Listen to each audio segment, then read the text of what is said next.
नमस्कार, मैं रजनीकांत। आप सभी का एक बार फिर से चुनावी चौपाल में स्वागत है। आज हम बात कर रहे हैं गया लोकसभा सीट की।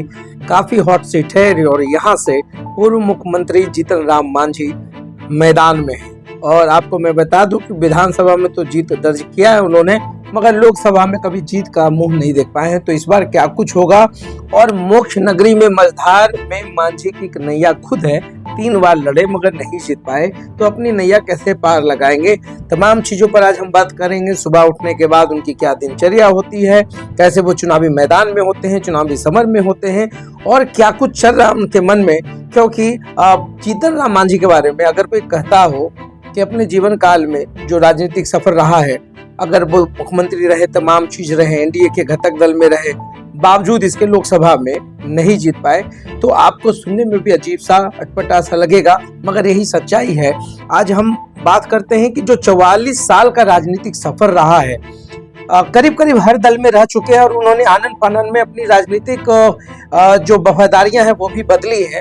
अब उनका मुकाबला महागठबंधन के सर्वजीत से है, और सर्वजीत उनके सामने 1975 के जन्मे हैं, तो मेरे ख्याल से काफी जूनियर भी हैं। और जो भी राजनीति रहा है, एक लंबे समय से राजनीति कर रहे हैं। पहली बार विधायक चुने गए, उन्होंने श्री कृष्ण सिंह से लेकर नीतीश कुमार जैसे मुख्यमंत्रियों का कार्यकाल देखा है। उनके सामने जो अभी फिलहाल चुनौती है महागठबंधन से सर्वजीत की है, मगर जो लोकल मुद्दा है उस पर भी गौर करना होगा। पब्लिक का जो रुझान है, क्या कुछ है, ग्राउंड रिपोर्ट क्या कहता है, तमाम चीजों को भी समझना होगा। मुद्दे और मुकाबलों की बात की जाए तो औरंगाबाद की तरह गया शहर भी जो है तमाम चीजों से घिरा पड़ा है। उनके भी अपने स्थानीय मुद्दे, इनके भी अपनी स्थानीय मुद्दे हैं। माओवादी हिंसा 1 दशक पहले, 2 दशक पहले कभी हुआ करता था, अब तो बिल्कुल शांत है। अब कभी कभार ही सुनने को ऐसा मिलता है, मगर जो गया का समीकरण है वो भी समझना होगा। फल्गु नदी है, विष्णुपद मंदिर है, मोक्ष धाम है, गया का अपना एक इम्पोर्टेंस है। अगर कहा जाए तो वैश्विक फलक पर हर कोई जानता है गया और बोध गया, ये 2 ऐसे मतलब कि जो नाम मैंने लिए हैं, गया और बोध गया की, गौतम बुद्ध से जुड़ा है गया, फल्गु नदी और तमाम चीजें हैं। तो आप अगर इन तमाम चीजों को देखें तो मामला त्रेता युग से भी जुड़ा हुआ है, बुद्ध काल से भी जुड़ा हुआ है। तो समान चीज को समझने के लिए गया के इम्पोर्टेंस को भी समझना बहुत जरूरी है। और एक तो खांटी राजनेता है जीतन राम मांझी, इसमें कोई शक नहीं है। तो मुद्दा क्या है, मुद्दे और मुकाबलों में अगर हम बात करें तो आज हालात बदल चुके हैं गया के।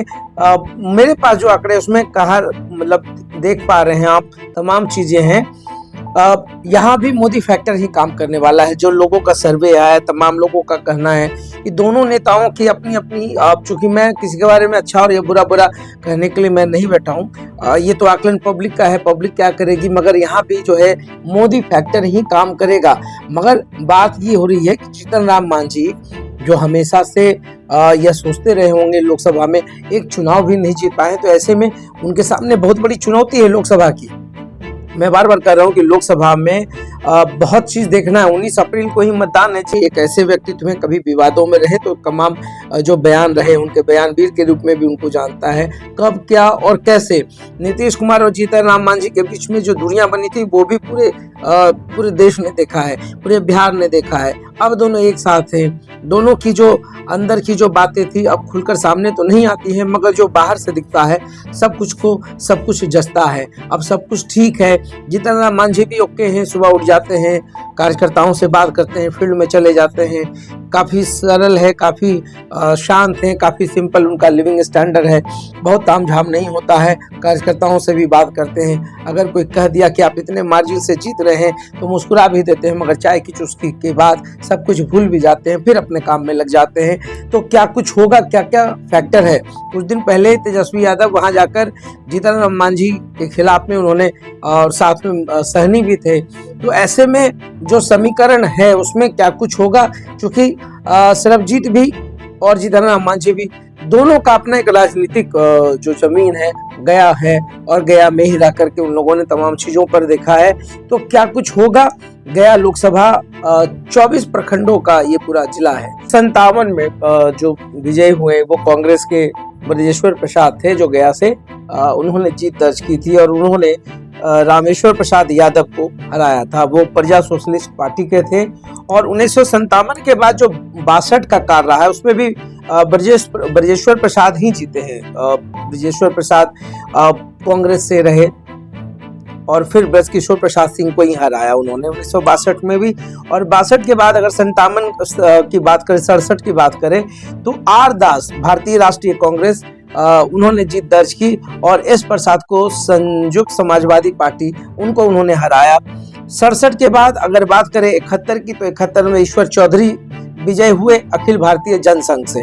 और उसके बाद 71 के बाद 77 की बात करें तो फिर ईश्वर चौधरी ही जीतते हैं।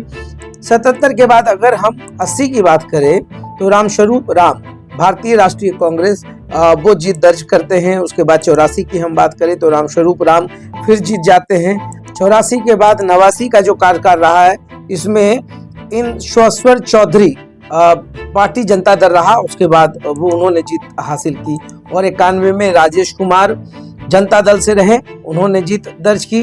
91 के बाद जो आंकड़े बता रहे 96 में भगवती देवी वहां से सांसद चुनी जाती हैं। 96 के बाद 98 में कृष्ण कुमार चौधरी वहां से सांसद चुने जाते हैं। 99 में राम जी मांझी ये सांसद होते हैं। 99 के बाद 2004 की हम बात करें तो 2004 राजेश कुमार मांझी राष्ट्रीय जनता दल से सांसद बनते हैं। और 2004 के बाद 2009 की हम बात करें तो हरि मांझी बीजेपी से यहाँ से भाजपा जीत दर्ज करती है। 2009 की बात हो गई। 2014 में भारतीय जनता पार्टी के आपके जो उम्मीदवार हैं वो जीत जाते हैं। और 2014 के बाद 2019 की हम बात करें तो विजय कुमार जदयू से सांसद चुने जाते हैं। तो ये पूरा इतिहास है पूरे गया का।